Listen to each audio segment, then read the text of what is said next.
जय सच्चिदानंद। जय सच्चिदानंद। गौरांग जी। हाँ जी, जय सच्चिदानंद। जय सच्चिदानंद। अभी कोई आए नहीं है, लेकिन लेट्स स्टार्ट। हाँ हाँ, अच्छा, ओके।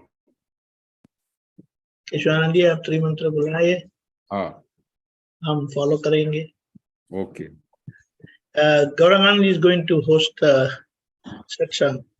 Okay, okay. बुलाइए आप, मैं फोन करता हूँ। हाँ, आप बुलाए, हम नमो, follow- यस, सॉरी। नमो वितरागाय, नमो वीतरागाय, नमो अरिहंताणम, नमो अरिहंताणम, ओ सिद्धाणम, नमो सिद्धाणम, नमो आयरियाणम, नमो आयरियाणम, नमो उवज्जायाणम, नमो वज्रायाणम, नमो लोये सव साहुणम, नमो लोये सव साहुणम, ऐसो पंचन मुक्कारो, ऐसो पंचन मुखारो, सव पावपणासनो, सव भाव प्रणाशनो, मंगलाणं च सव्वेसिं, मंगलाणं च सर्वेसे, परमं हवै मंगलम्।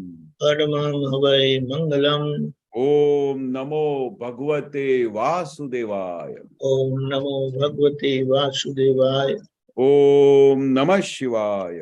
ओम नमः शिवाय। जय सच्चिदानंद। जय सच्चिदानंद।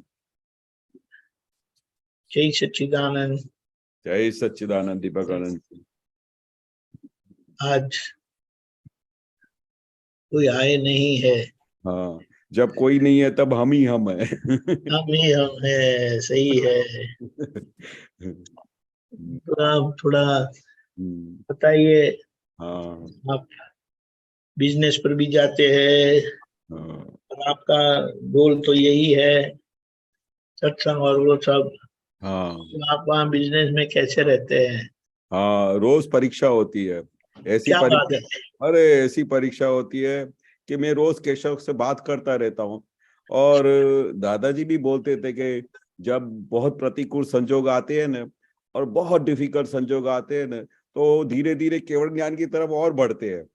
क्या तो, बात है। तो उस हर संजोग के बाद जब उसका पृथक्करण करते हैं, फिर जब अनुभव होता है, फिर उसकी विकरालता दिखाई देती है, उनके डेप्थ में जाते हैं, फिर ऐसा लगता है ओहो दादा सही बोलते थे कि जहां जहां भी आपने सिग्नेचर की है उधर सब जगह पे जाना पड़ता है ना।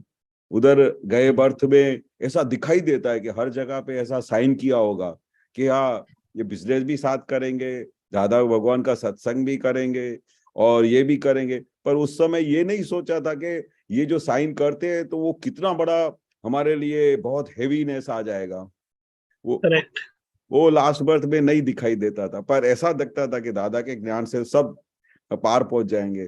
पर वो तो पार पहुंच जाते हैं, पर वो जो उस समय जब संजोग आते हैं ना, तो फ्रैक्शन ऑफ सेकंड तो हिल जाते हैं, फ्रैक्शन ऑफ सेकंड हिल जाते हैं। फिर उसके बाद बहुत पश्चाताप भी होता है कि यार ऐसा भी होता है, ऐसा इतना सिग्नेचर किया था कि इतनी बड़ी मुसीबत।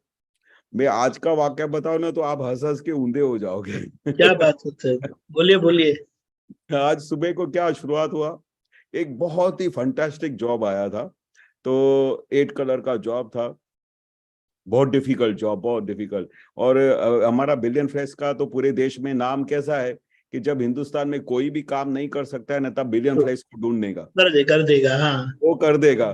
तो हमने कई लास्ट बर्थ में ऐसे हर जगह पे ऐसा निश्चय किया होगा कि किसी भी जॉब को मना नहीं करना। स्पेशलिटी, हाँ, हम स्पेशली बनेंगे। हाँ, कितना भी डिफिकल्ट हो ना तो भी बोलेंगे हमारे वहां हो जाएगा, आप चिंता मत करो। ऐसा जो वो साइन किया था ना, वो सामने बार बार आ जाता है। और सिग्नेचर कर जाने के बाद फिर वो जॉब पूरा करते समय दम निकल जाता है। हाँ हाँ। अच्छा, ये जो दम निकलने की जो बात आती है, यानी उसमें क्या तकलीफ आती है? मतलब इतने भारी संजोग आएंगे ना कि जैसे आज वो सुबह को जॉब चालू किया, पूरा 15 लोग मशीन पे खड़े हो गए और सेटिंग किया, सब किया। तो 3-4 रोल बहुत अच्छे निकले, और 4 रोल निकलने के बाद टोटल 30 रोल्स प्रिंट करने थे, तो 4 रोल्स तो बहुत अच्छे प्रिंट हो गए। अचानक एक स्टेशन का पार्ट टूट गया। ओ, अभी उधर सब गैंग को बुलाया था, सब दूसरे आउटसाइड एक्सपर्ट्स को भी बुलाते हैं कभी कभी जब ऐसी स्पेशल जॉब होती है, फिर we pay them on the honorary basis, मंगाते हैं कि आज ये डिफिकल्ट जॉब है तो आप सब लोगों को आना पड़ेगा। तो हाँ, okay, not to reduce the down time. हाँ, तो फिर ऐसे करके सबको बुलाया। अभी सब लोग स्टैंड स्टिल हो गए, वो भी अपनी अपनी जॉब्स में बहुत बिजी रहते हैं। बोला यार केशव भाई ये क्या हो गया? मतलब अभी यार मशीन पार्ट टूट गया। मतलब आप चिंता मत करो, ये पार्ट लेके मैं जाता हूँ बड़ौदा। तो मैं वहां से वो पार्ट ओ, लेके, बड़ौदा। हाँ, वहां से पार्ट लेके बड़ौदा निकला। तो वो हमारे सब जो इंजीनियरिंग का काम करते हैं उनके पास जाके पहुंचा। उस सुबह को 9 बजे में बोला यार ये आप आते ही सीधा मेरे पास ऐसा डिफिकल्ट जॉब लेके आए, ये पार्ट को बनाने के लिए मेरे को 1 हफ्ता लगेगा। मैं बोला ओ, यार 1 हफ्ता लगेगा तो इधर तो मेरा पार्ट नहीं का ब्लैक लिस्ट भी हो जाऊंगा, मेरा ऑर्डर कैंसिल हो जाएगा, और मेरे 15 आदमी मेरे सर पे बैठे हुए प्लांट पे। और हाँ, वो बहुत पुराना आदमी है, पिछले 40 ईयर से हमको हेल्प करता है, इंजीनियरिंग का आदमी है। बोला यार करेक्ट। भाई मैं ट्राई करता हूँ, अगर चल गया तो चल गया, हाँ, हाँ, नहीं चला तो ये पूरा पार्ट फिर से बनाना पड़ेगा। तो you have to wait and see. मैं तो सुबह, यही पार्ट को फिक्स करने के लिए ट्राई करते हैं फिर। हाँ, वो पूरा जो हाँ, पूरा शाफ्ट टूट गया है ना, मैं हाँ, उसको, और उसको अगर टूटी हुई शाफ्ट को तुम 0-0 ज्वाइंट नहीं करो तो उधर एक्यूरेसी का करेक्ट, प्रिंटिंग होगा नहीं। करेक्ट, करेक्ट, करेक्ट, एक्यूरेसी नहीं आएगी। हाँ, एक्यूरेसी नहीं आएगी। तो बोला ये बहुत मगजमारी का काम है केशव भाई, मैं आपके लिए करता हूँ, बाकी तो दूसरों का हो। तो मैं बोला ये हफ्ते के बाद आना। मैं बोला यार हाँ, इस यही तो रिलेशन है ना, कर तू यार कुछ भी कर मेरा। हम्म, पार्ट बनाना शुरू किया। बोला 1 घंटा जैसा लगेगा। चल 1 घंटे से लेके सीधा 2 बज गए।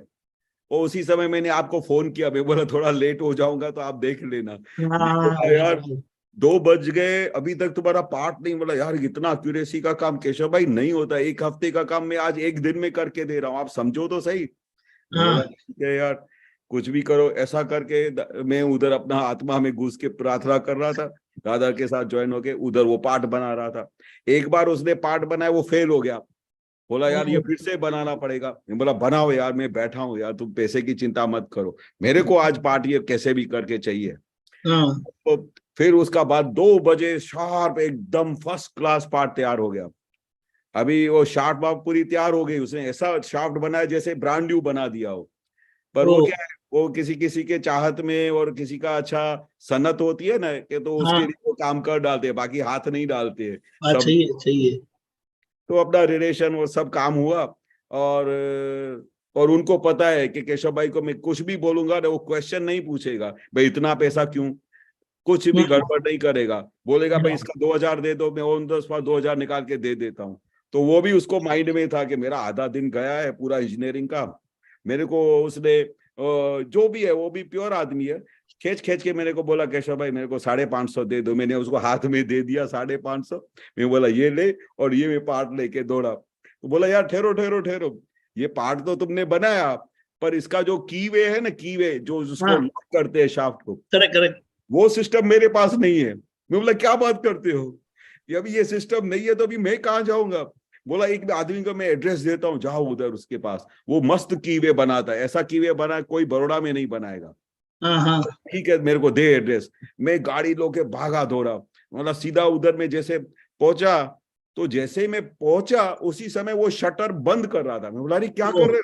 बोला यार मेरा लंच का टाइम हो गया। अरे मैं बोला लंच टाइम 2 बजे होता है क्या? बोला नहीं आज मैं लेट हो गया था तो केशव भाई अभी तो मुझे लंच पे जाना। मैं बोला यार ऐसा मुसीबत हो गया है, तुम लंच मेरे बाद में खाना, बोलो तो शाम को मैं आपको बहुत 5 स्टार में डिनर खिलाऊंगा, पर तू मेरा ये पार्ट कर दे।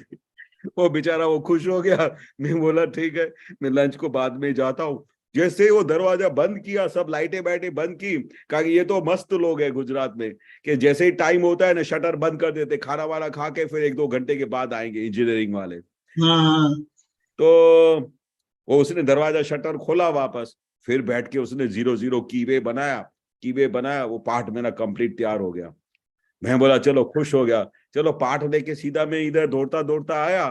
तो जैसे ही मैंने सोचा अभी मैं हालोल जाता हूँ, 1 घंटे में पहुंच जाऊंगा, सीधा 3 बजे सत्संग में बैठ जाऊंगा, मेरा काम हो गया, आई एम हैप्पी, मेरा सत्संग भी हो जाएगा और मेरा काम भी हो गया। हम्म, जैसे जैसे ही 3 बजे, मैंने 2 बजे 2:15 जब मैंने फोन किया ना, तो गाड़ी को इग्निशन मारा तो साला उसका बैटरी डाउन हो गया, गाड़ी स्टार्ट ही नहीं हुए। मैं बोला अरे ये क्या हो रहा है आज, सुबह से लेके बार बार व्यवस्थित साला व्यवस्थित का ज्ञान ऐसा पक्का होता जा रहा था। मैं बोला हर जगह पे यार ये क्या क्या हो रहा है।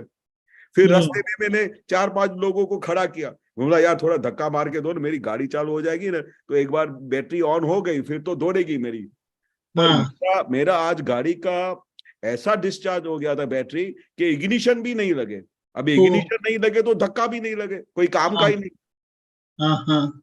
ऐसा करते करते हुआ एग्जैक्टली 2:45 मेरे घर के बाहर गाड़ी चालू नहीं होती है। मैं बोला मारो गोली, अभी गाड़ी को मैं 4:30 बजे देखूंगा, अभी चलता हूँ सत्संग में। क्या बात है।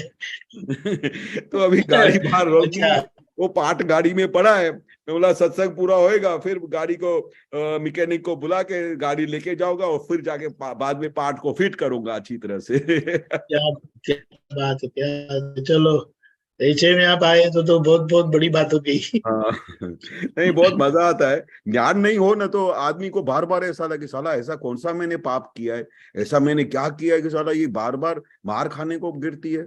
सब संजोग सब सही है, पर कोई भी एक संजोग टूटता है, गाड़ी पूरी अटक जाती है। मतलब फिर मेरे को लगा कि आज मेरा प्रिंटिंग का मुहूर्त बरोबर नहीं है, कल से शुरू होगा। Right right right right right right. पर ये ज्ञान की वजह से अंडरस्टैंडिंग बहुत आती है कि यार कुछ भी घबराने का नहीं होता है। वो जैसे दादा बोलते थे, वो उधर पुली टूट गई थी तो सीधा आके सत्संग में बैठे थे, तो वो बोला बाद में सत्संग के बाद बताया कि ऐसा हुआ था। कितना बात सही है, बात सही है। एक बात शांति से एक एक अनुभव को एक्सपीरियंस करते थे और हर एक को संजोग को देखते थे कि ये संजोग आज का ऐसा है, व्यवस्थित है, गाड़ी आगे दौड़ाओ। बात सही है। यही मुझे एक बात याद आती है जो दादा बाबा ने कहा था, आपकी इच्छा है हाँ और वो हो रहा है, हाँ तो यानी उसको व्यवस्थित को पूरा करने की जिम्मेदारी होती है। हाँ अभी उसके उसके पूरा करने में जितना टाइम लगता है, यानी जितना वो देर होती है, वो हाँ, हमारा भुगतान का समय है। लेकिन भुगतान का हमें सभी प्रयत्न करते रहना चाहिए और काम को निपटाना चाहिए। करना चाहिए। बहुत बहुत अच्छी बात है। और अगर हम पीछे ही बैठ जाते कि चलो छोड़ो अभी नहीं होगा करके, हाँ तो तो होता नहीं नहीं है होगा, यानी। नहीं होता। लेकिन जैसे हमारी कोशिशें शुरू हो जाती है तो व्यवस्थित अपना टाइम सेटिंग करती जाती है। और सबसे बड़ा ये देखो कि अभी गाड़ी बाहर पड़ी है, रुकी हुई है, हाँ और पता चला कि अभी तो सत्संग है, तो बोलो चलो अभी सत्संग के बाद ही करेंगे। सत्संग की दुआ भी मिल जाएगी। तो अभी मिल जाएगी। बात सही है, बिल्कुल। Very good. जय सच्चिदानंद। ये बहुत खुशी होती है, आज सुबह से लेके इतना ज्ञान हाजिर रहता है ना। फिर वो दादा को बहुत याद करके बोलते दादा वाह क्या आपने ज्ञान दिया है, क्या समझ दी है, क्या अंडरस्टैंडिंग दी है, जिसकी वजह से जो दादा बोलते थे ना हर पल समाधि, मतलब हर पल आपको सॉल्यूशन ही मिलेगा, हर पल ऐसा विज्ञान दिया है। Right, very good. अच्छा, एक प्रश्न आया है, चंद्राबेन पूछ रहे हैं। जय सच्चिदानंद चंद्राबेन। गौरंगानंद जी प्लीज टेक ओवर, मुझे निकलना है भैया। केशवानंद जी हाँ हाँ ओके ओके। जय सच्चिदानंद। जय सच्चिदानंद, जय जय सच्चिदानंद, सच्चिदानंद। जय thank you for sharing. Okay okay thank you. Wonderful. जय सच्चिदानंद। जय जय सच्चिदानंद। सच्चिदानंद। सच्चिदानंद, मेरे को पूछना है कि जैसे एकादशी के लिए बोलते हैं ना, मेरे को जैसे लगता है कि जैसे फाइल नंबर 1 को ऑब्जर्व किया है, जैसे टीन एज में, यंग एज में हम 4 o'clock सुबह को निकलते थे, यानी गुरु के दर पे सेवा के लिए, और 1 o'clock आते थे घर में, और बीच में था कि गुरु के घर का पानी भी नहीं पीना चाहिए, निष्काम सेवा करना चाहिए। हाँ तो सब फ्रेंड बोलते थे कि अरे एसिड, क्योंकि संजोग ऐसा था कि खुद नहीं बना सकते थे और ये भी नहीं कि किसी और का खाएं, तो हाँ सब बोलते थे कि तेरे को एसिडिटी हो जाएगी। मैं कहा नहीं नहीं, हमारी धरती ऐसी है, हमारी धरती माता, जहाँ ऋषि मुनि है, इतना बिना भूख प्यास के रहते थे, तो कुछ नहीं होगा। तो सेवा चलती रही, सब कुछ हुआ, लेकिन समय आया जो बॉडी में एसिडिटी ज्यादा बनने लगी, और वो जो मेरी जो रूटीन जो सेवा थी वो भी छूट गई। और वीकनेस बहुत आ गई। तो हाँ मेरे को ये पूछना है, जो एकादशी में तो फिर बाद में रियलाइज किया कि ये किया, जब एनालाइज किया ना, तो मैंने कहा ऋषि मुनि करते तो थे, लेकिन वो ब्रीथिंग एक्सरसाइज भी करते थे, क्योंकि खाने पीने का कनेक्टेड ब्रीथिंग से भी है, ऐसे मैंने अनुभव किया, पता नहीं राइट है कि नहीं। हाँ। पर कभी कभी हठ में हम कर लेते हैं। अब अभी तक लाइफ में हम एकादशी नहीं कर पाए, तो एकादशी का महत्व क्या है, और किस किस क्या बेनिफिट होता है इससे? इससे बहुत अच्छा बेनिफिट्स होता है। जैसे देखो क्या है कि हम क्या नॉर्मली अपने जो बॉडी के सिस्टम को कभी भी आराम नहीं देते, 24 घंटे खाते रहते हैं, 24 घंटे उसका मशीनरी चलता रहता है। कितना खाना चाहिए, उणोदरी आहार का भी हमको नॉलेज नहीं है। तो उणोदरी आहार कैसे खाया जाता है, एसिडिटी क्यों होती है, वो साइंस के बारे में कुछ पता नहीं है। खाना का टाइमली नहीं खाने की वजह से भी कितने सारे प्रॉब्लम्स होते हैं। तो जो ऋषि मुनि थे उनका सिस्टम बहुत अलग था। जब तक भूख नहीं लगे तब खाना नहीं खाते थे। अगर और हफ्ते में महीने में कितने सारे उपवास करते थे, ताकि वो बॉडी को जो मशीनरी है उसको रेस्ट मिलना चाहिए, उसको आराम मिलना चाहिए। तो हम दादाजी के हाजिरी में भी हम कितने बार उपवास करते थे। और ये 11 भी दादाजी ने बताया, जो अभी रिसेंटली पुलिनानंद ने किया। तो इस करने से क्या होता है, ऐसे समय में हमारा एक तो ध्येय समझ में आना चाहिए कि हम एकादशी या ये 11 क्यों करते हैं। वो हमारे को हमारे विज्ञान में, हमारे साइंस में, हमारे सत्संग में, हमारे दादा के ज्ञान को समझने में बहुत बड़ी हेल्प मिलती है। जब एक बार पूरा पेट ऐसा भरा हुआ होगा तो उसमें क्या होता है, गेन आती है, गेन आती है, नींद आएगी। नींद आएगी तो उसमें जागृति कहाँ से रहेगी, छुटापना कहाँ से रहेगा। ये तो अपने को मन वचन काय को ऑब्जर्वेशन करने के लिए, ये फाइल नंबर 1 से छुटा रहने के लिए ये बहुत बड़ा हेल्पफुल होता है उपवास। और इनमें इनमें इनमें इतना लाभ मिलता है, ताकि हमको कितनी बार तो क्यों बोलते थे शाम को कितने भी सूर्यास्त के बाद खाना नहीं खाना चाहिए, ये भी एक खाने का एक बहुत बहुत बड़ा सिस्टम है। फिर उसके बाद शाम को जल्दी खा लेने से दूसरा लाभ क्या मिलता है कि सुबह को 12 बजे तक या 11 बजे तक हम ब्रेकफास्ट खाते हैं, 12 घंटा 16 घंटा का रेस्ट मिलता है, तो वो खाने को पचाने की क्रिया में बहुत हेल्पफुल हो जाता है।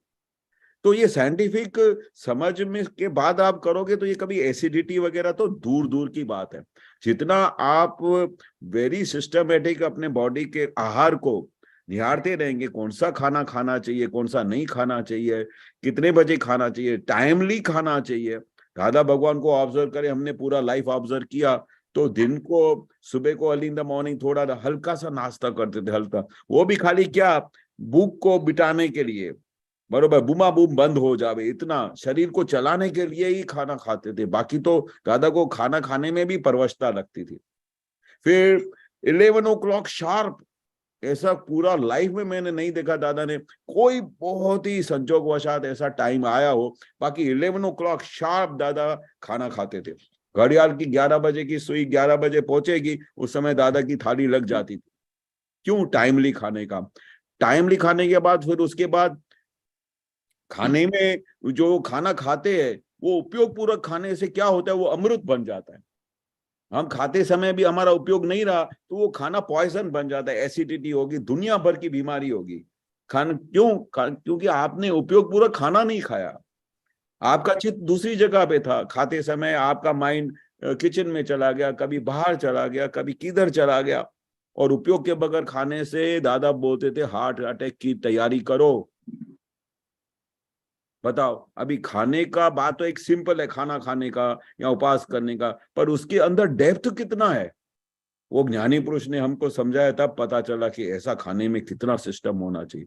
उणोदरिक आहार खाने से शरीर में कोई भी प्रकार की बीमारी नहीं हो सकती थी। तीखा बहुत खाने का, कभी वो खाने का, कभी क्या खाने का, तला हुआ खाने का।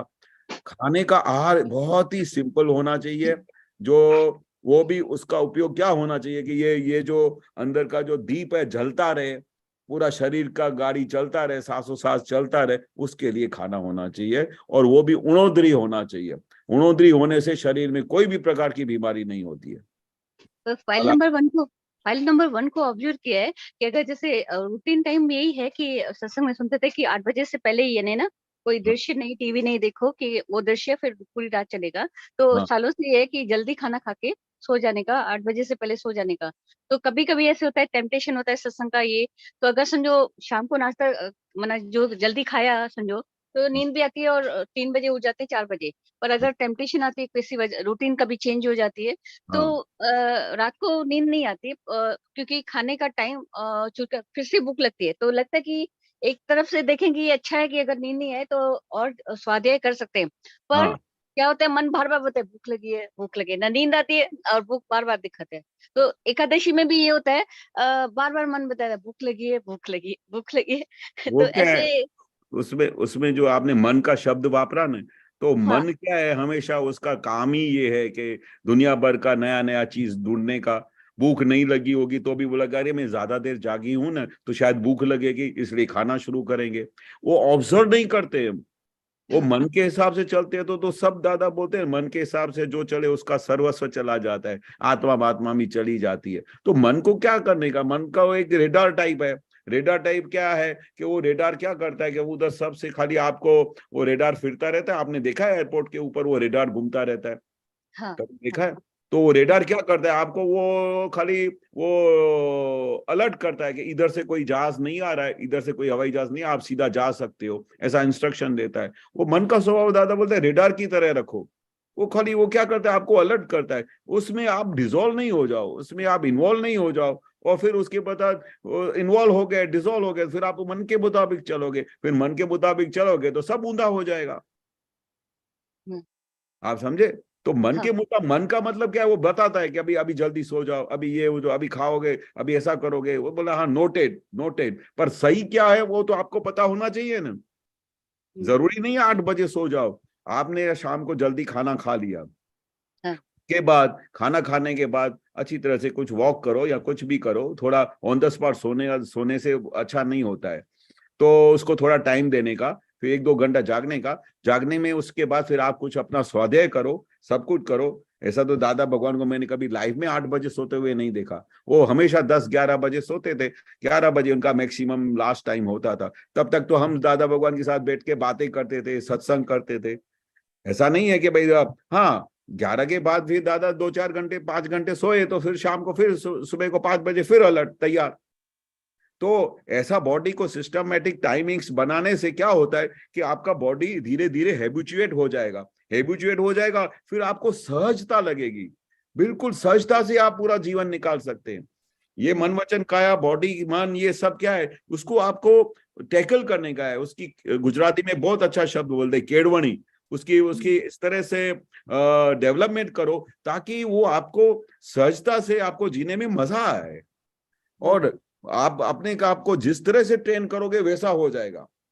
आपके पेट में इतनी ताकत है कि आप जितना ठूस ठूस करोगे ना, तो पेट की जो वो अंदर है ना, होजरी बोलती है, वो धीरे धीरे बड़ी होती जाएगी। और बड़ी होती जाएगी, आपका पेट बाहर निकलता जाएगा। और फिर आपको जितना खाने की कैपेसिटी है उतनी कैपेसिटी बढ़ जाएगी। पर अगर आप बोलोगे नहीं मुझे तो 2 चपाती से ज्यादा ज्यादा नहीं खाने का है, और 2 चपाती तो बहुत हो गया हमारे लिए जरूर है, तो वो होजरी धीरे धीरे क्या होता है, वो अंदर श्रिंक होती जाती है। फिर उसमें आप ज्यादा खाना डाल ही नहीं सकते हो, क्योंकि आपने उसको ऐसा सिस्टम बना दिया। वो दादा भगवान को मैंने पूरा लाइव देखा। कभी भी 2 रोटी, इतनी पतली छोटी सी 2 रोटी खाते थे, और उसके बाद थोड़ी सब्जी थोड़ा चावल खाया, बहुत हो गया। पर कभी भी दादा को ऐसा नहीं लगता था कि मैंने खाना नहीं खाया। दादा बोलते थे कि अगर मैंने इतना मेरा खाना खाया, पर मेरे पूरा लाइफ पेट में होजरी में इतनी जगह रहती थी कि मुझे कोई फिर से आके मैं किसी के घर पधरामणी करने को जाऊं और बोले कि दादाजी मैंने आपके लिए बनाया, आपको तो इधर थोड़ा खाना ही पड़ेगा, तो हम दूसरी बार उनके उसका मन रखने के लिए पूरा खाना खा भी सकते हैं। इतनी हम जगह हमेशा रखते हैं। अभी बताओ, हमने कभी ऐसा खाना खाया है कि अभी थोड़ी देर के बाद फिर मैं आपको बोलूं फिर से आपको मेरे साथ खाना खाना पड़ेगा, तो आप तैयार हो जाओगे?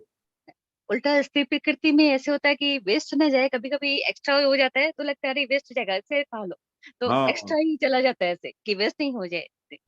पर हमारा मेरा मेरा कहने का भावार्थ क्या हाँ है, हाँ हाँ हमारा हाँ खाने का लिमिट। सिस्टम ऐसा है कि हाँ कोई ने पूरा खाना खा लिया हो हाँ और थोड़ी देर के बाद कोई आके बोले कि मैं आपके लिए ये खाना बना के लेके आया हूँ, मुझे आपके लिए बहुत भाव हो गया, और फिर मैंने आपको फोन लगाया था पर आपका फोन लगा नहीं, इसलिए मैं पूरा खाना टिफिन में भर के आई हूँ, आपको खाना पड़ेगा अभी। तो आप क्या बोलेगा, नहीं नहीं मैं अभी खा ही नहीं सकती, मैंने अभी तो खाना खाया है। हाँ मैं रात को खाऊंगी। बोला नहीं नहीं, मेरा भाव है कि अभी तुम मेरे साथ खाओ, मैं आपके लिए हलवा लेके आया हूँ, मैं गाजर का हलवा बनाया, ये बनाया। आप वो चाहे कितना भी जिद करें ना, आप उसको बाजू में रख दोगे।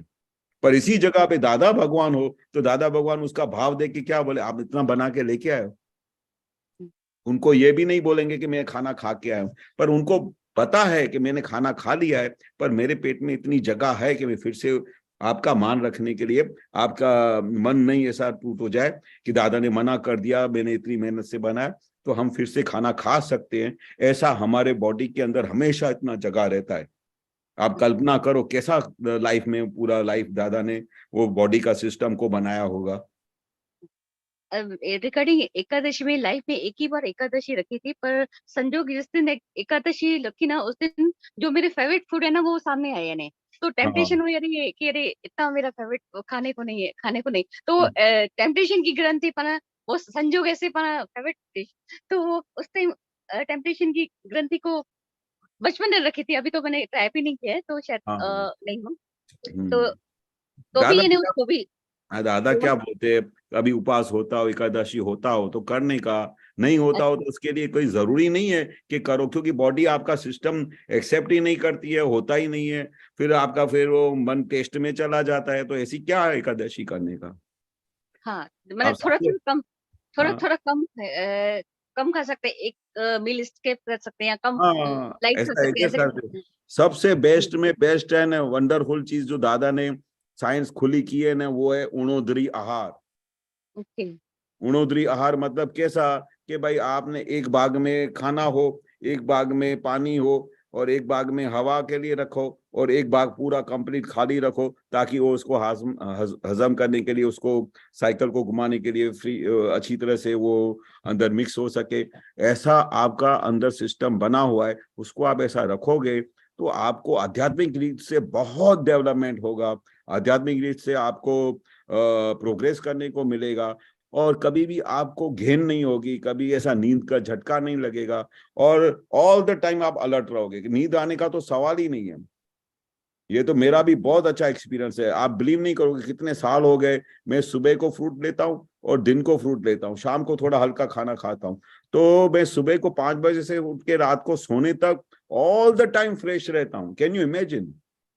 क्योंकि खाने का जो वो है ना, वो उसका मैं ज्यादा वो ठूसता ही नहीं हूँ, ताकि मेरे को ऑल द टाइम फ्रेशनेस लगे, ऑल द टाइम मैं अलर्ट रहूं, ऑल द टाइम ज्ञान में मेरी हाजिरी हो, ऑल द टाइम मेरा ज्ञान की प्रगति हो, उसमें मेरा लक्ष्य होता है।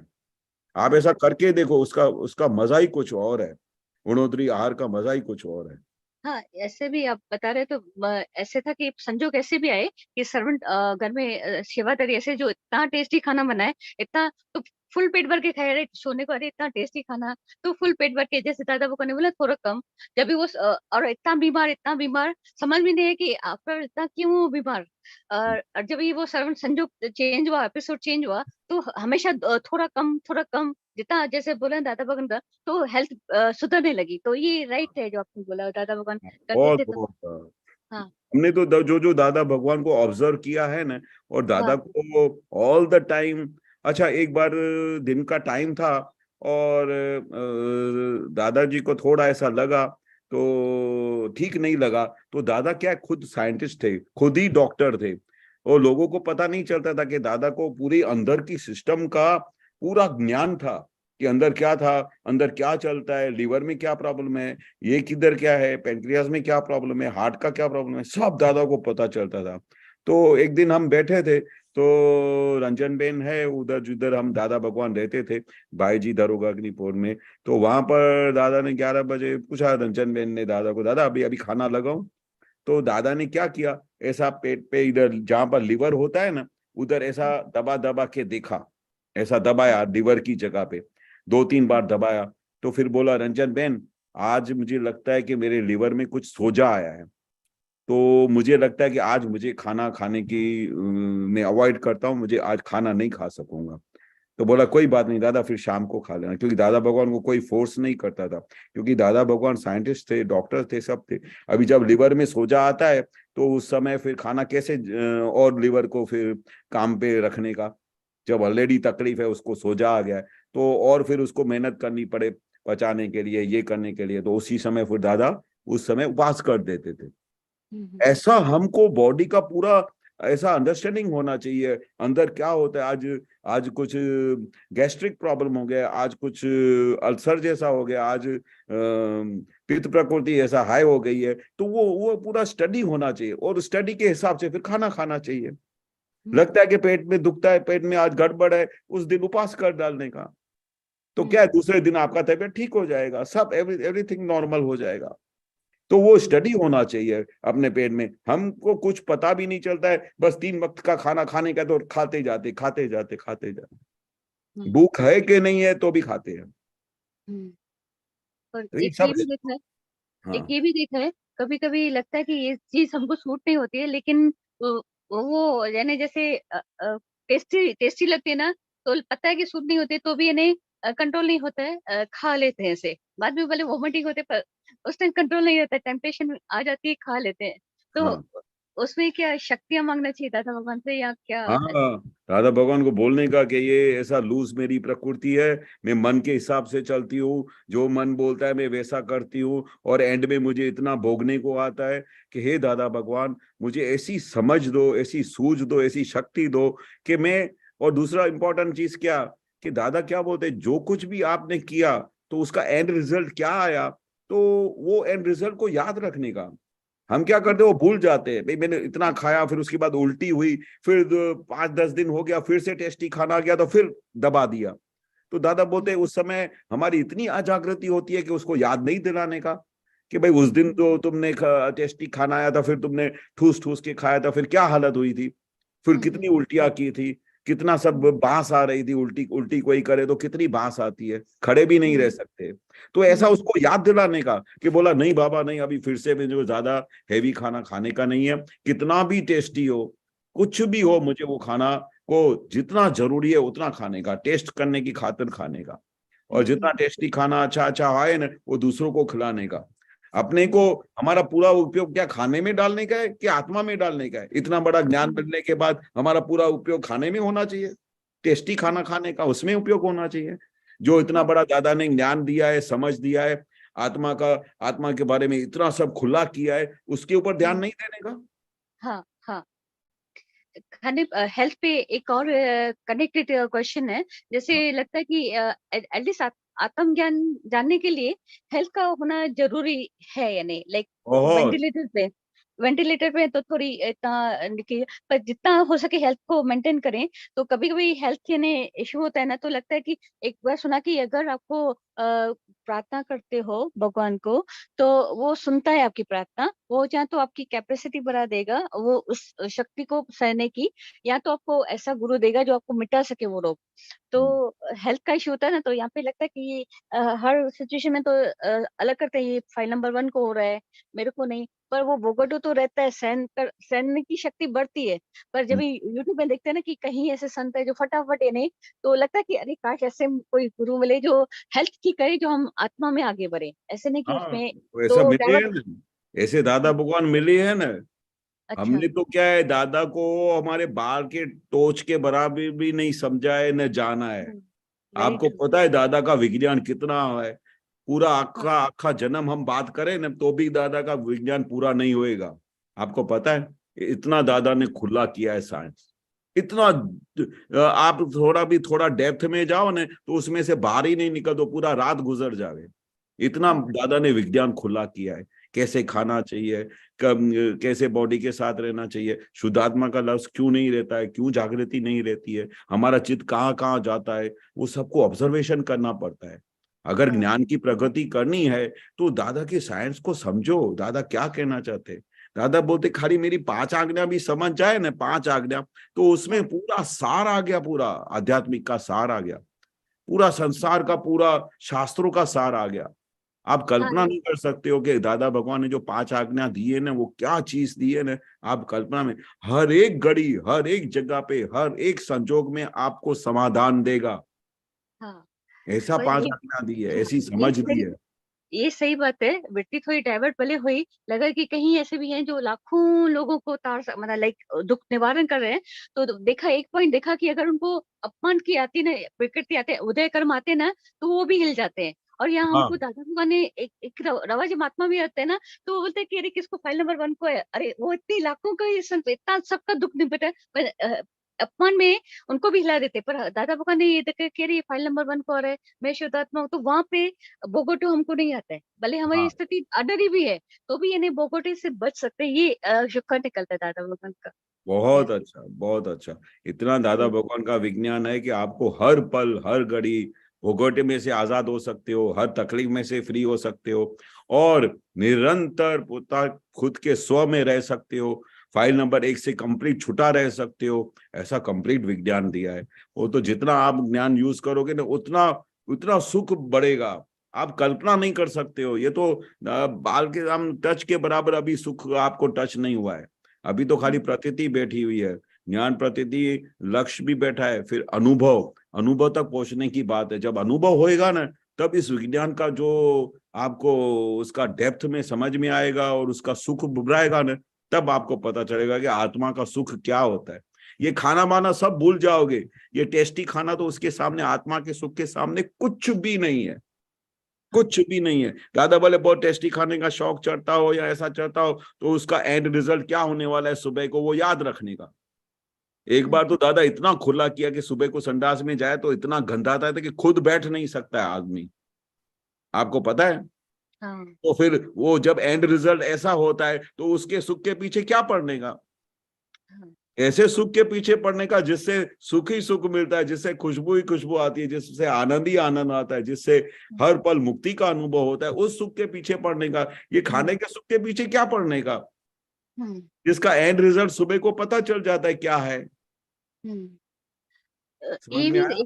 हाँ, एक और लाइन सुनी है कि अगर आत्मज्ञान पाने के बाद ना सब विषय ऑटोमेटिकली छूटते हैं, और दूसरी तक बुक्स में ऐसे भी पढ़े हैं कि विषयों को विष की तरह जानेंगे तो आत्मा का आनंद आएगा। तो हाँ ये दोनों कॉन्ट्राडिक्टरी वर्ड्स हैं। कैसे, फिर से बोलो, फिर से फर्स्ट क्या बोला आपने। अष्टावक्र गीता में एक बार ऐसे भी है कि 5 विषयों को जो आंखों से कानों से जो सुनते जो ग्रहण करते हैं हाँ उसको विष विष की तरह यानी जहर की तरह समझेंगे तो हाँ आत्मा का अनुभव समझ में आएगा। हाँ। और दूसरी तरफ होता है कि एक आत्मा का आनंद आने से ना सब विषय जहर की तरह ऑटोमेटिकली लगते हैं। हम्म। तो हमको आत्मा ज्ञान तो मिला है लेकिन विषय हमको जहर क्यों नहीं लगते, अभी भी उसमें फिसल जाते हैं। उसमें क्या दादा ने साइंस खुला किया और हकीकत में वो है भी ऐसा कि विषय विष नहीं, विषय जो ये 5 विषय है ये सब है, ये विष नहीं है, पर विषय में निडरता ये बहुत बड़ा विषय है।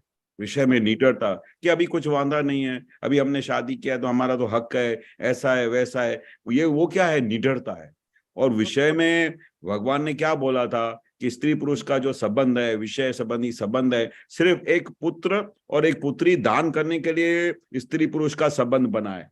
पर उसको हमने इस कलयुग के अंदर उसको वो बाजू में रख के वो तो भाई ठीक है, एक संतान 2 संतान पैदा उसके बाद उसमें मौज में चला जाता है। तो तभी दादा ने खुला किया, शास्त्रों में गीता में भी दिया है विषय विष न थी, पर विषय में निडरता वो बहुत बड़ा कि अभी मेरे को कुछ वादा नहीं है, मैंने हक का शादी किया तो मतलब क्या रोज विषय भोगने का। दादा ने बोला नहीं, जब तक किसी को टेम्परेचर नहीं आता है दोनों में से, जब दोनों को साथ में टेम्परेचर आए तभी वो दवा पीने की, नहीं तो नहीं पीने की। तो ये साइंस जो दादा ने इतनी खुली की है तो उसको समझने का ना, उसको समझने का, उसको वापरने का और उसको अपने जीवन में इस तरह से रखने का ताकि हम अपने आध्यात्म में प्रगति कर सके। जो हमको दादा ने मेन रास्ता दिया है, ये दुनिया के और संसार के सुखों में वो टेम्पररी सुख है, क्षणिक सुख है। उस क्षणिक सुख में कहाँ जाने का है, कितने भव से, कितने जन्मों से, कितने टाइम से हम इन क्षणिक सुखों में पड़े रहे हैं और आत्मा के और जो परमानेंट सुख है उसकी तरफ हमने ध्यान नहीं दिया है। और अभी जब दादा भगवान ने हमको ये खुला करके दिया, इतना बड़ा पूरा द्वार खुला कर दिया सुख का और आत्मा के परमानेंट सुख का द्वार सब खुले कर दिए, इतनी बड़ी समझ दे दी, उसके बाद तो ये चीज तो बिल्कुल गौण होनी चाहिए, शून्य तरीके होनी चाहिए। व्यवहार में सिर्फ दादा ने अलाउ किया कि, और दूसरा अलर्ट अलर्ट क्या किया, पर स्त्री और पुरुष के तरफ तो नजर भी नहीं बिगड़नी चाहिए। रिगार्डिंग ब्रह्मचर्य उससे कनेक्टेड क्वेश्चन है, पता नहीं पूछना ठीक है कि नहीं। जैसे जी। हमको संजोग यानी ऐसे ही गर्भ का संजोग और सत्संग का संजोग बचपन से ही मिला, जहाँ सब हाँ। लड़कियां ही थी और जिनको सबका ब्रह्मचर्य का था, तो टीनेज गई ब्रह्मचर्य में, समझो वो अगले जन्म का हो सकता है, माल भी भरा हो जो बच गए। लेकिन लगता है सिर्फ एक ही इंद्रिय नहीं, आंखों से एक एनर्जी अगर एक जगह से 5 इंद्रियों में से एक जगह एक एनर्जी बचती है ना, तो उसको राइट जगह नहीं यूज करते ना, तो दूसरी जगह एनर्जी जाती है। जैसे अभी फाइल नंबर 1 अगर फिजिकल दृष्टि से देखा है कि बाल ब्रह्मचारी है और सतत इतना ये नहीं होता है, लेकिन वो जो एनर्जी है ना सारा टाइम मोबाइल में ना चली जाती है, तो लगता है ये तो सबसे ज्यादा विषय है। ये भी ब्रह्मचर्य नहीं है, क्योंकि आत्मा को छोड़ के बाहर का रस आंखें ले रही है, मैसेज पढ़ रही है एक्सेस में, तो इट्स नॉट अ ब्रह्मचर्य। सच में सबसे ज्यादा विषय लगता है, क्योंकि वो एनर्जी बचती है ना, तो पुराने जमाने वो तो गुरु के दर पे सेवा करते थे। तो हाँ। हम तो सेवा नहीं करते, तो हमारा संकल्प सेवा, ऑनेस्टली स्पीकिंग नहीं सेवा। नहीं, दादा ने बहुत रास्ता दिया, 24 घंटा आप आत्मा में रह सकते हो, क्या बात करते हो। भले गुरु होए, आपके दादा भगवान इधर नजदीक नहीं, सूक्ष्म नीति दादा हाजिर है, एक बात समझो। दूसरा, दादा ने इतना खुला किया है, दादा ने इतनी आज्ञा दी है, 5 आज्ञा में रहने का, उसमें फुर्सत ही नहीं है। सामाई करने बैठो तो सामाई करने के बाद आपको फुर्सत नहीं है। फिर उसके बाद प्रतिक्रमण, इतने दिन सुबह से लेकर रात तक इतने अतिक्रमण हो जाते हैं, उनके प्रतिक्रमण करने के लिए समय नहीं मिलता है। आप क्या बात करते हो, आपकी एनर्जी आप चाहे जितनी पॉजिटिव लेके और आत्मा की तरफ लेके जा सकते हो, ये तो आपका मन का स्वभाव आपको हैरान करता है। दादा बोलते हैं वो मन लपटू पड़ी गई, उसे लपटू पड़ी गई मतलब क्या, मन ऐसा लटकता हो गया है ताकि आपको वो हकीकत में पूरी साइंस की पकड़ में नहीं लेके आ रहा है। बाकी आपको अगर ब्रह्मचर्य की बात समझ में आई हो, तो फिर दूसरी ब्रह्मचर्य की बातों की तरफ तो चित्त भी नहीं जाना चाहिए, फिर तो सीधा आत्मा में रहना चाहिए। क्योंकि आपको पता चल गया कि भाई इसमें से सुख नहीं है, तो उसके में इसमें से सुख नहीं है, तो फिर किधर सुख है, तो आत्मा में सुख है, स्व में सुख है, परमानेंट सुख है। तो वहां पर आपकी अपनी इनलाइटनमेंट, आपकी अपनी सोच उस डायरेक्शन में डालनी पड़ेगी, तभी जाके आपको ये चीज हाथ में आएगी। खाली ऐसा बोलने से ऐसा नहीं होता है ब्रह्मचर्य, उसको समझ के उसको समझना चाहिए। बाकी आपने एक तरफ उसको आपकी शक्ति डेवलप की और दूसरी जगह वो शक्ति को आपने यूज कर दिया, तो आपकी पूरी मेहनत पानी हो गई। आपने क्या किया, पूरा ब्रह्मचर्य का कुछ भी नहीं हुआ। एक तरफ ब्रह्मचर्य की आप बात करते हो, दूसरी तरह ब्रह्मचर्य की चीजें कर रहे हो, तो क्या आपको लाभ हुआ, आपने अपना खोटा टाइम वेस्ट किया। हाँ, वो एनर्जी ज्यादातर यानी जैसे आजकल को तो 5G 4G ऐसे ना, तो हाँ। ज्यादातर वो और नहीं जो संतों की है उनमें ही ज्यादा होता है। पर वो भी लगता है, दादा भगवान का एक बार ये भी सुना था कि सब शब्द है ना आत्मा बुद्धि तक है, बुद्धि से ऊपर जो आत्मा है ना, और सबका लगता है पूरे संसार में आधा अधूरा ज्ञान नहीं है। दादा के पास जो उन्होंने प्रॉपर सिस्टमेटिक हमको 5 आज्ञा दी है, वो अल्टीमेट है, राइट है। लेकिन बुद्धि है ना अलग अलग पूरा व्हाट्सएप देखो, बुद्धि का ही अट्रैक्टिव शब्दों को प्रेजेंट करते हैं, दृश्य ये तो नॉट रॉन्ग, भले पॉजिटिव ये नहीं बोलते ना, नेगेटिव और पॉजिटिव। और दादा भगवान का ज्ञान है नेगेटिव और पॉजिटिव से दोनों को जो जानने वाला ज्ञाता दृष्टा, वहां तक एनर्जी नहीं जाती, सिर्फ नेगेटिव और पॉजिटिव के विजन में जाती है, नॉट रॉन्ग सेंस में। पर वो भी एक्सेस शब्दों बुद्धि का ये नहीं एक विषय है ना, कि शब्दों को ग्रहण करना, शब्दों से ऊपर जो है वो अभी भी उसका रस नहीं है कि शब्दों से ऊपर क्या है। और जानने के बाद भी पूरा लगता भी है, किसी का भी ज्ञान अधूरा लगता है ने, बोलते तो मीठा मीठा है, इतना प्रोफेशनल वे में बोलते हैं, लेकिन लाइफ चेंज नहीं होती है। और दादा भगवान का इतना सरल, विदाउट एनी स्टोरीज, विदाउट ये से इतना अंदर सहज में 5 आज्ञा में सब समाधान दिया है। तो पर आत्मा को ज्यों का त्यों पकड़ने में अभी भी नहीं, बुद्धि से ऊपर नहीं पहुंचते, बैकग्राउंड में नहीं, चलती रहती है। उसको अभी आप फोकस करो ना, आपको फोकस करो जो आपको चाहिए भाई। जिस जगह भी आप बुद्धि का इस्तेमाल करते हो, तो बुद्धि बहन को बिठाओ आराम से घर पे, या उसको सासरे भेज दो कि बुद्धि बहन अभी मेरे को आपका जरूरत नहीं है, जब तक जरूरत था तो मैंने आपको घर में पाल के रखा, अभी मुझे आपका जरूरत नहीं है, आप अपने मैके जाओ और अभी मेरे को आजाद करो, क्योंकि मुझे अभी अबुद्ध दादा भगवान मिले हैं, अबुद्ध दृष्टि मिली है जो मुझे सीधा मोक्ष में लेके जाएगी। मुझे अभी ये बुद्धि के लेयर्स में जाना नहीं है, क्योंकि बुद्धि के लेयर्स को क्रॉस करने के बाद ही फाइनल आत्मा का लेयर, परमानेंट सुख का जो लेयर है वो खुला होता है। तो आपको बुद्धि को तो बाईपास करना ही पड़ेगा, उससे मुक्त होना ही पड़ेगा। तो जैसे जैसे दादा ने इन सब चीजों से मुक्त हुए और अब निरंतर अपने केवल ज्ञान में रहते थे, वो पूरा स्टडी आप अपने को यूटिलाइज करो। और वो तो खुला किया है, ऐसा तो है नहीं कि कुछ ढका हुआ है, सब शास्त्र दादा भगवान का पूरा विज्ञान खुला किया है कि किस तरह से रहना चाहिए, कैसे जागृति रखनी चाहिए, कैसे उपयोग रहना चाहिए, कैसे पूरे दिन में हमारा पूरा दिन गुजरना चाहिए, कैसे हमारे को प्रतिक्रमण करने चाहिए, कैसे हमारा टाइम का उपयोग करना चाहिए, सब खुला किया है दादा ने। तो फिर उसको यूटिलाइज करो ना। जितना आप उसको, इस विज्ञान को यूटिलाइज करोगे, दादा की साइंस को यूटिलाइज करोगे, उतना ही ये विज्ञान और खुला होता जाएगा। और धीरे धीरे धीरे धीरे एक दिन आप केवल ज्ञान की तरफ पहुंचेंगे, जो हमारा अल्टीमेट ध्येय है, और वो फाइनली आपको मोक्ष में लेके जाएगा। इतना हमारा पूरा ध्येय दादा ने खुला करके बता दिया है। अभी करना क्या है, ऑब्जर्व करो, फाइल नंबर 1 को ऑब्जर्व करो, निरंतर 5 आज्ञा में रहो और दादा की साइंस को समझ समझ करो, बात पूरी हो गई। शॉर्ट एंड स्वीट है दादा का ज्ञान, बहुत बुद्धि चलाने की जरूरत भी नहीं है। पहले तो पकड़ में नहीं आती थी बुद्धि कैसे चलते हैं, अभी बहुत सारा दिखता है कि अरे इतना अभिप्राय एक एक लेके बैठी है।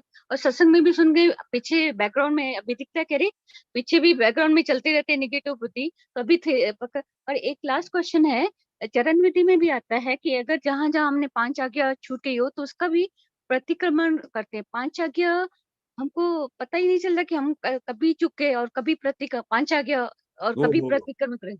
ऐसा तो होना ही नहीं चाहिए। अब तो दादा बोलते कि मैंने ऐसी अंदर प्रज्ञा शक्ति बिठाई है कि आपको ढगले ने पकड़े, सेकंड ने आपको अलर्ट करती कि आप आज्ञा चुक गए, इधर आपने शुद्धात्मा नहीं देखा, इधर आपने फाइल का स्वभाव से निकाल नहीं किया।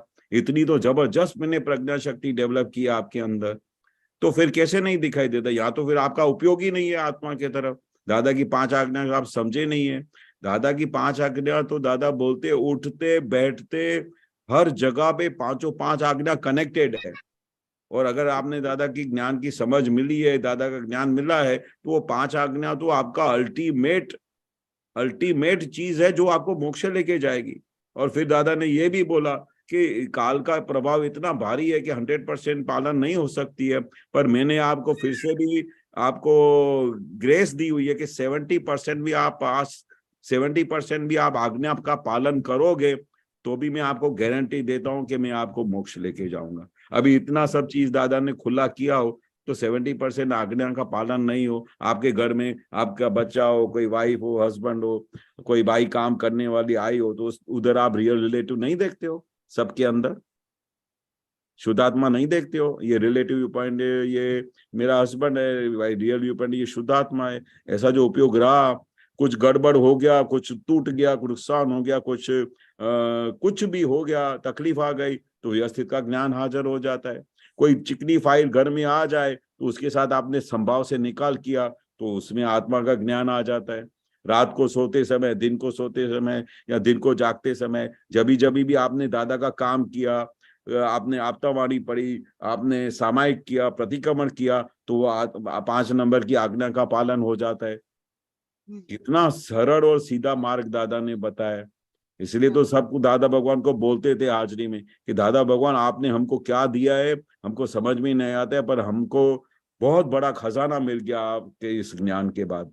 ऐसा लगता है कि कोहिनूर का हीरा भी उसके सामने कुछ भी नहीं है, ऐसा आपने विज्ञान दिया है। क्यों ऐसा बोलते थे सब लोग? क्योंकि उनको इस विज्ञान की वैल्यू थी, दादा के विज्ञान की वैल्यू थी, दादा भगवान की वैल्यू थी। जिस दिन दादा भगवान की वैल्यू हो जाएगी ना, ये दुनिया की सब चीजें आपके लिए शून्य बन जाएगी। फिर आप खुद ही बोलोगे कि मुझे आज्ञा के सिवाय कुछ भी दिखाई नहीं देता है, खुद ही बोलोगे मुझे आत्मा के सिवाय कुछ नहीं दिखाई देता है। आपको ये मोबाइल देखना तो भूल जाओगे, निरंतर आप अपने फाइल नंबर 1 को देखा करोगे और उसकी भूलों को देखा करोगे, उसकी प्रतिक्रमण करते रहोगे।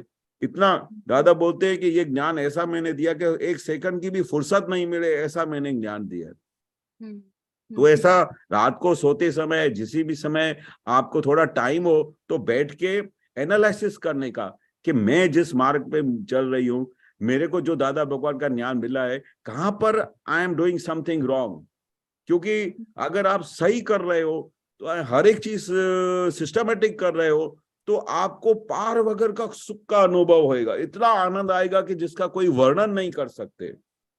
तो आत्मा का सुख आपको अंदर सुख का अनुभव हो जाएगा, तो आपको समझने का कि आप आज्ञा में हो और you are on the right path. और अगर आपको सुख नहीं उभराता है, सुख नहीं आता है, आत्मा का सुख का टच नहीं हो रहा है, तो एनालिसिस करो कि where you are going wrong. Correct? बिल्कुल करेक्ट है ने बहुत तो अच्छा आपने एक्सप्लेन किया। और कहाँ कहाँ हमारी जागृति टूटती है वो एकदम अंदर से दिखाई दिया। और हाँ, और शुभ उपयोग में ज्यादा बढ़ती रही, हाँ, शुद्ध उपयोग कम रहा। जो जो दादा भगवान बोलते हैं उसका हाँ, कम दिखा, यानी अंदर में दर्शन हुआ। हाँ, उसके कि लिए उसका प्रतिक्रमण करने का कि हे हाँ दादा भगवान, आज मैंने पूरे दिन में इतनी बार में मेरा उपयोग चूक गया। हे दादा भगवान, मेरी आज आज्ञा चूक गई। हे दादा भगवान, मुझे शक्ति दो, मुझे निरंतर आपकी आज्ञा में रहने का है। जो सुख आपको ऐसा प्राप्त का अनुभव हुआ है, वैसा सुख मुझे अनुभव करने का है दादा भगवान। दादा क्या बोलते हैं, आप जैसा निश्चय करोगे वैसी शक्ति आपको मिलती जाएगी। हाँ ये शक्ति का पूरा भंडार है मेरे पास। आपको खाली ताकत होनी चाहिए मेरी शक्ति लेने की। मैं तो पूरी शक्ति देने के लिए यहाँ पर खड़ा हूँ, हाजरा हजूर खड़ा हूँ। आपको जितनी शक्ति चाहिए उतनी देने के लिए मैं खड़ा हूँ। हाँ। और आज ये आपकी तैयारी होनी चाहिए। दादा बोलते मैं पूरा शक्ति का पूरा भंडार लेके खड़ा हूँ। हाँ, आज ये भी नया समझ पकड़ में आया। वैसे लगा कि आत्मा का अपार, जैसे आपने बोला अपार आनंद, तो लगता था वो महाविद्य में मिलेगा, क्योंकि आत्मा का पूरा जागृति तभी होगी। पर अभी बोला कि पांच आज्ञा भी प्रॉपर अगर फिट होती है तो सच में आनंद की तो होती है। हाँ, थैंक्स भी निकलते हैं ये दादा ने क्या मुझे बोला, लगा। पूरी दुनिया का, पूरे संसार का जो भी ज्ञान है ना, हाँ, उसमें कोई भी जगह पे ऐसा नहीं बोला गया है कि ये ज्ञान मिलने के बाद मुझे अभी का अभी सुख मिलता है या अभी का अभी मुझे मोक्ष का अनुभव होता है। हाँ ये एक अकेला ज्ञानी पुरुष ने जो हमको मार्ग दिया और विज्ञान दिया, वो ज्ञान कैसा दिया कि ऑन द स्पॉट, जिसको दादा बोलते हैं रोकड़ू, मतलब हाँ cash bank of divine solution. क्यों बोला कि इधर आपने दादाजी को देखा, संभार किया, उसको याद किया और ऑन द स्पॉट रिजल्ट मिलता है। ऐसा मैंने ज्ञान दिया। इधर आपने आज्ञा का पालन किया तो मोक्ष का अनुभव ऑन द स्पॉट हो सकता है। ऐसा लाइव विज्ञान दिया है। और दादा बोलते हैं कि ये सबसे बड़े में बड़ी ये प्रूफ है कि ज्ञानी पुरुष का जो ज्ञान है, वो जो समझ है, वो आपको ऑन द स्पॉट इधर आपके हाजिरी में पहले ही मोक्ष का अनुभव करवाता है। दूसरा मोक्ष जो ये जीवन मरण से पूरा होता है, तो वो सेकंड मोक्ष है। वो तो आपको अल्टीमेट मिलने ही वाला है। हाँ वो जो आपका फाइनल स्टेज आएगा वो तो मिलने ही वाला है। पर ये ज्ञान में रहने से आज का अभी आप मोक्ष का अनुभव कर सकते हैं। ऐसा मैंने आपको ज्ञान दिया।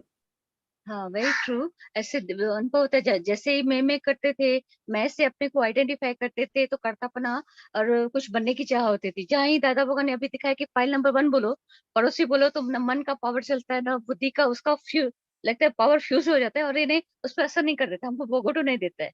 बाकी अभ्यास चलता रहता है। तो वो पकड़ में आया, जो छूट गया था लिंक, वो आपने फिर से यानी लाइक दर्शन करा दिया कि कहाँ कहाँ हमारी चूक हो जाती है, शुद्ध हाँ, उपयोग की कमी रह जाती है। उसके लिए दिल से थैंक यू, जय शुक्राना। सच्चिदानंद, जय जय सच्चिदानंद। सच्चिदानंद, जय सच्चिदानंद। जय सच्चिदानंद। लीलाबेन पूना। जय सच्चिदानंद। जय सच्चिदानंद, जय सच्चिदानंद। હા એક સૂત્ર આવ્યો હોય, ભગવાનને શું કહ્યું, આ જ્ઞાન મુક્યો છે એનો અર્થ તું સમજીશ નહીં તો પરમાર્થ ક્યારે સમજીશ? સમજાવ ને. हाँ, हाँ, खुरांग શું કે છે? हाँ आप तो कुछ सूत्र आया है दादा भगवान का, मैं व्हाट्सएप पे निकालता हूँ। हाँ, जस्ट निकालो। हाँ,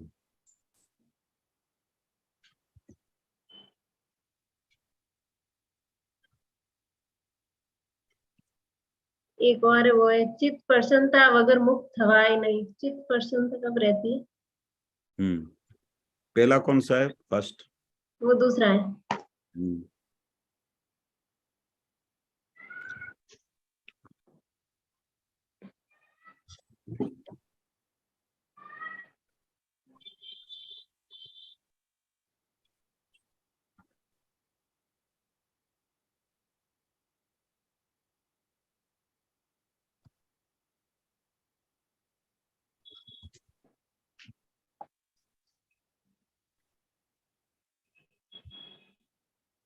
नहीं तो ફરીથી બોલો, નહીં મળતું હોય.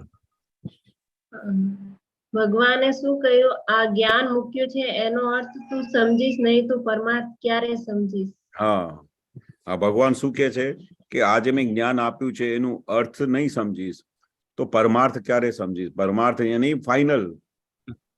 ભગવાન શું કહ્યું? આ જ્ઞાન મૂક્યું છે એનો અર્થ તું સમજીશ નહીં.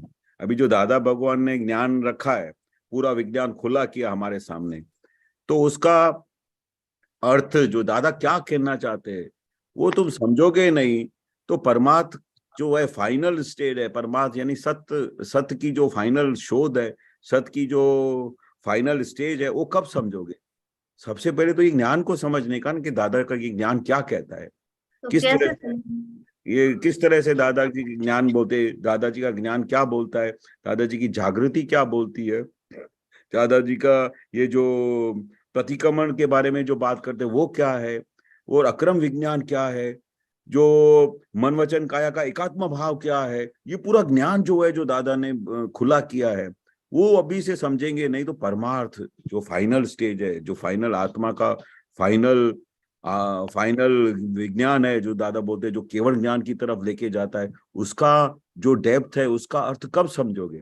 क्योंकि जब तक वो जागृति नहीं आएगी अपने पास तो हमारी फाइनल स्टेज आत्मा के बारे में वहां पर केवल ज्ञान पर कब पहुंचोगे? क्योंकि आत्मा तो परमात्म स्वरूप है. परमात्म यानी फाइनल स्टेज का वो आत्मा है.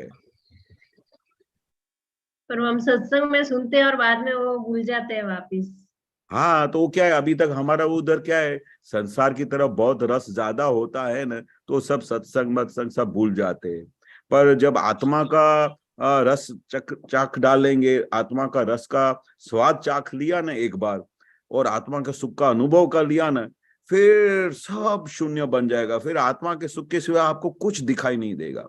आपके घर में कोई सपोज बाय चांस आएगा ना, तो भी आपको ऐसा होएगा कि चलो ये फाइल का जल्दी निकालो तो मैं अपने आत्मा में चली जाऊं, क्योंकि आपको वो आत्मा टच हो गया, उसकी वैल्यू समझ में आ गई. आपको ख्याल आया? तो उसका परमार्थ मतलब वो फाइनल स्टेज आपको पकड़ में आ गया, और परमार्थ समझ में आ गया, मतलब आपका काम हो गया. आपको ये खातरी हो गई कि मुझे ऐसे ज्ञानी पुरुष मिले हैं जो मुझे फाइनल स्टेज केवल ज्ञान की तरफ लेके जाएंगे, मुझे पूरा आत्मा का पूरा अनुभव करवाएंगे. क्योंकि जितना जैसे लक्ष्य अपने को मिल गया, फिर हमको प्रतीति भी मिल गई कि भाई मैं शुद्धात्मा हूं, ऐसा प्रतीति बैठ गई, और ये सब मेरी फाइल है, सब निकाल है, इतनी स्टेज पे आ गए. उसके बाद एंड स्टेज में क्या रहता है? सिर्फ अनुभव. और वो अनुभव की तरफ हमको ये विज्ञान लेके जा रहा है, जो विच इज इम्पॉसिबल. वो दादा की कृपा के फल रूप से हमको ये पॉसिबल हुआ है, तो उसका अभी आप लाभ उठा लो. और दादा ने बहुत सिंपल रास्ता बताया है, कुछ करने का नहीं है, 5 आज्ञा में रहने का निरंतर. वो 5 आज्ञा ही दादा भगवान है, वो 5 आज्ञा ही ज्ञानी पुरुष है, वो 5 आज्ञा ही आपको मोक्ष की तरफ लेके जाएगी, वो 5 आज्ञा ही का फल स्वरूप आपको मोक्ष मिलेगा. वो ज्यादा तो भूल जाते हैं 5 आज्ञा में. हाँ, तो वो दादा से प्रार्थना करने की कि हे दादा भगवान, मेरा पूरा उपयोग संसार में चला जाता है, दुनिया की बातों में चला जाता है, पर मुझे ऐसी शक्ति दो, मुझे ऐसी आप सूझ दो, ऐसी समझ दो कि मैं निरंतर आपके ज्ञान में रहूं, निरंतर आपकी 5 आज्ञा में रहूं. ऐसी दादा से रोज सुबह को 5 बार 10 बार शक्ति मांगने की, सत साधन में निरंतर करने का, 9 कर्म कभी दिन में 3-3 बार बोलने का, सुबह को किसी भी हालत में सत साधन को मिस नहीं करने का, जब भी बीच में टाइम मिले तो आत्मा के स्वरूप में शुद्धात्मा के लक्ष्य में चले जाने का, जब भी टाइम मिले उस समय अपने फाइल नंबर 1 के साथ बातचीत का व्यवहार करने का, उसको देखने का कि आज उसने आखिर दिन में कहाँ मिस्टेक की है, कहाँ अतिक्रमण की है. और जब भी आपको फ्री टाइम मिलता है, रात को सोने के पहले मिलता है, तो उसी समय प्रतिक्रमण करने का.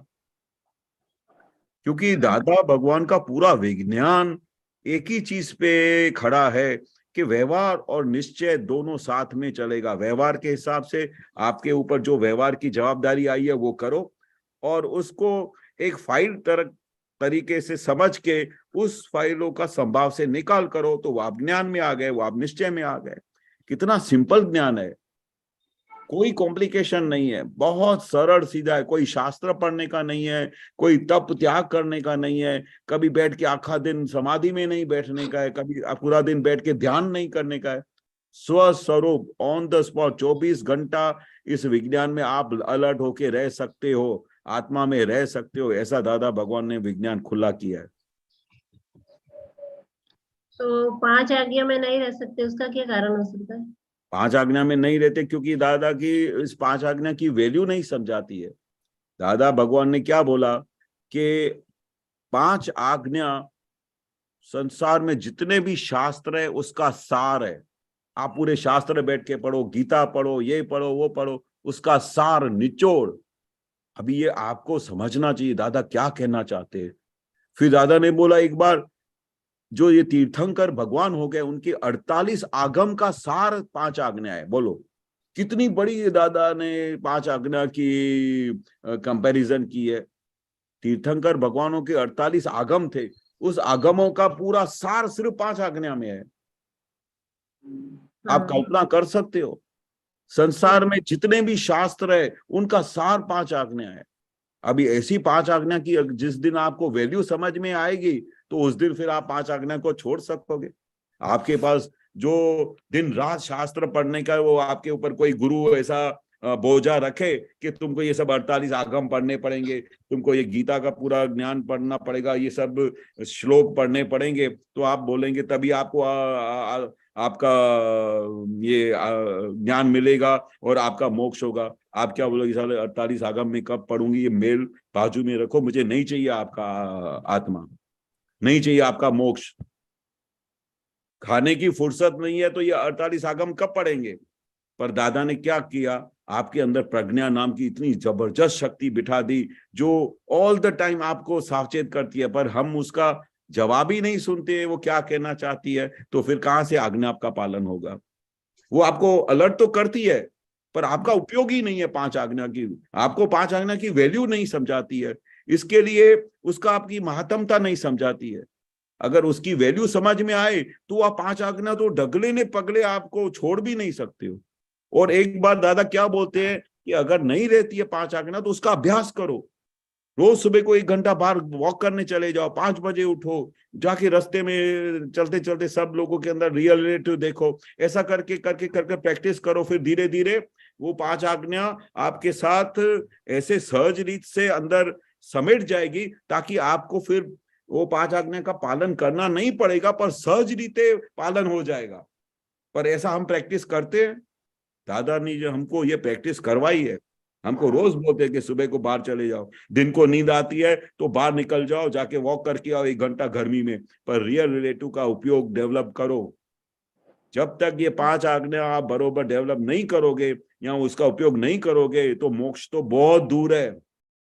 और मैंने जो आपके अंदर जो बीज रोपा है उसको प्रोटेक्शन करने के लिए जो मैंने आत्मा का वो जो बीज पौधा डाला है आपके अंदर, उसको अगर पानी नहीं दोगे, उसको खातर नहीं दोगे, उसको पालन नहीं करोगे तो वो आपका बीज कोई खा जाएगा।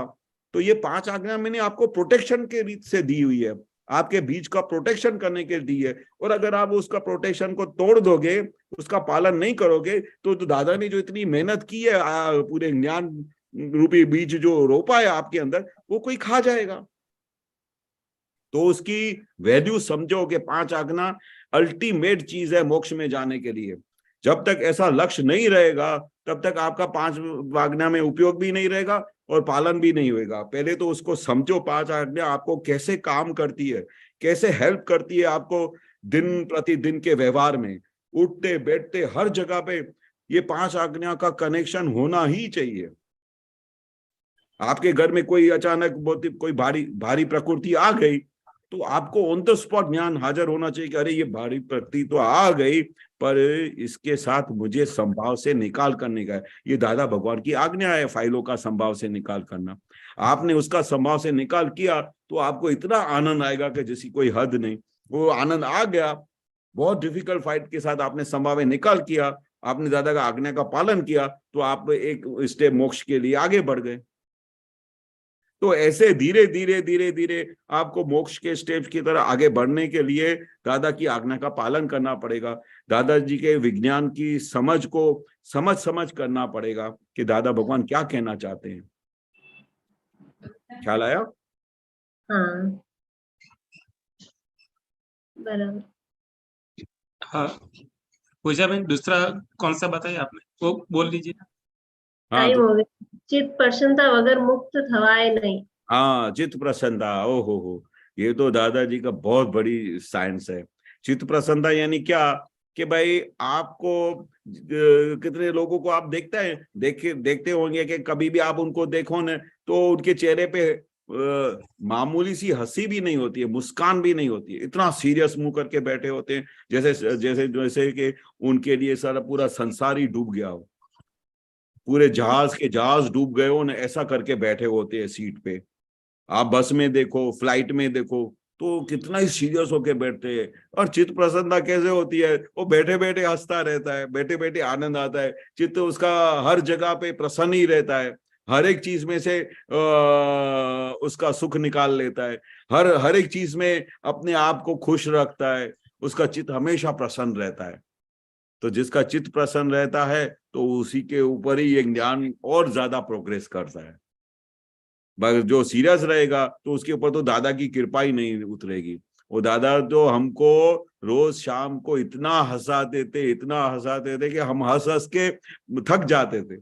और इतना हंसने के बाद ऐसा लगता था कि ये आत्मा का क्या सुख है, आत्मा का कैसा सुख है कि निरंतर आत्मा को आनंद में रखता है, फाइल नंबर 1 को आनंद में रखता है। तो चित्त प्रसन्न होना चाहिए हर एक चीज में, उसका प्लस माइनस करके, कोई गलत चीज हो गई तो उसको भी पॉजिटिव करके बोलना चाहिए, ये तो मेरा हिसाब है, और उसी को पॉजिटिव होके लेके वो खुश रहना चाहिए कि अरे मेरा उसने हिसाब पूरा किया, कितना अच्छा काम किया। और सामने से आके, नहीं तो हिसाब पूरा करने के लिए महावीर भगवान को तो 300 किलोमीटर दूर जाके हिसाब पूरा करना पड़ा। ये तो दादा बोलते घर बैठे हमारा अनार्य देश आ गया है, तो वो हमारा घर बैठे हमारा हिसाब पूरा करता है, तो कितना खुश रहना चाहिए। हाँ, बहुत आनंद है कि अरे घर बैठे मेरा हिसाब पूरा करता है। महावीर भगवान को तो कितना दूर जाना पड़ा था हिसाब पूरा करने के लिए।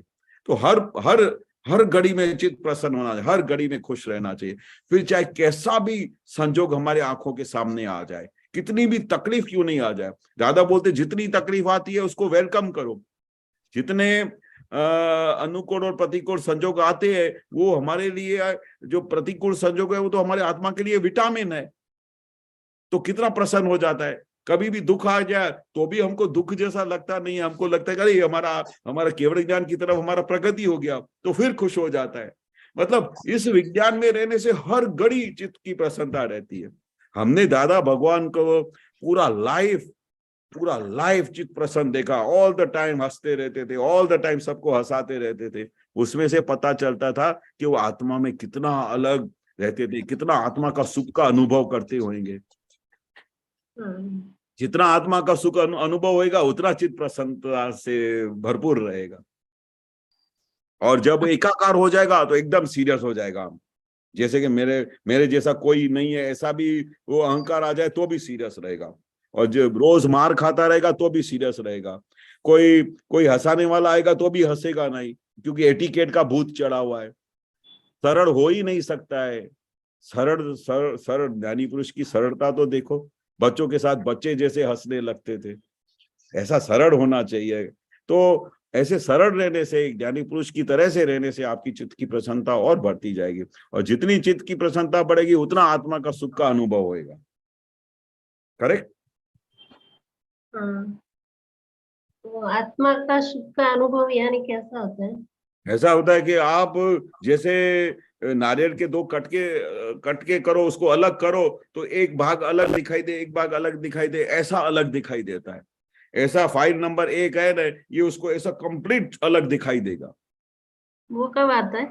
वो धीरे धीरे पूरे प्रोसेस से आता है। जितना आप ज्ञान में रहोगे, ये जो आपको लक्ष्य बैठा है और ये प्रतीति बैठी है, उसके बाद उसमें और आगे जागृति बढ़ेगी, और पुरुषार्थ बढ़ेगा, और उपयोग बढ़ेगा, और आज्ञा में रहोगे, वो धीरे धीरे वो आपको फाइनल स्टेज में केवल ज्ञान की तरफ रह जाएगा। तब वो आत्मा का कंप्लीट सुख अनुभव होएगा। कंप्लीट छूटापना जैसे ज्ञानी पुरुष को रहता था। दादा भगवान एक सेकंड के लिए भी AM पटेल में नहीं आए थे। वो हमने देखा, हमको दिखाई देता था कि दादा AM पटेल में एक सेकंड के लिए भी नहीं आए। खाते समय जागृति, बात करते समय जागृति, उसका दिखाई देता था कि ये वाणी निकलती है तो कंप्लीट टेप रिकॉर्डर है। मैं तो शुद्धात्मा हूँ, ज्ञाता दृष्टा पद में हूँ। वो केवल ज्ञान की दादा 356 डिग्री पे पहुंच गए थे पहले से ही।